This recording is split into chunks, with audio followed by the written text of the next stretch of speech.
या छात्रवृत्ति पाउँछ, छात्रवृत्तिमा 30 रुपैयाँ आउँछ भने 20 का आफ्नो पकेटमा 10 रुपैयाँ विद्यार्थीहरूले पाउँछ। त्यसमा विद्यार्थी सङ्गठनले लडे छैन, युनियनले लडे छैन, त्यही लडेछ, त्यही कारण हामी तालाबन्दी गर्छौँ।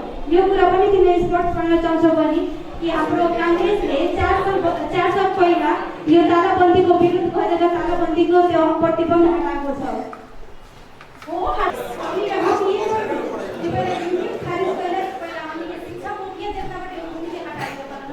ठाकुरले बाटे ठाकुरले अब त्यो 20 रुपैयाँ के काम गर्नु पर्यो, 15 रुपैयाँ अपना बेला वो पहिला खारेज गरेको छ। शिक्षा के जब हामीले शिक्षा बाटे टीचर टीम बाटे टीचर टीम बाहर हुए पढ़ाए जाना लोग, लेकिन उन्हें हमने विद्यार्थी के नाम से पढ़ाया जाए पर लोग हमने खारिज कर सकता है।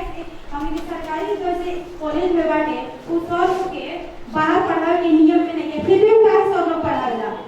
मैं यो बोलना चाहती हूँ हाम्रो ठाकुर मुक्ति कैंपस को जुन हाम्रो सरहरुको टिमहरु छ सबभन्दा पहिले त्यो सरहरुले हटाउने कुरा गर्नुपर्छ। यो होइन कि युनियनलाई हामी हटाइदिने, युनियन पटक लडिरहेछ, युनियन लड्दाखेरि तर पनि मान्छे के भनिरहेछ, युनियनलाई हटाउँछौँ हामीहरू। किन युनियनलाई हटाउनु पर्छ?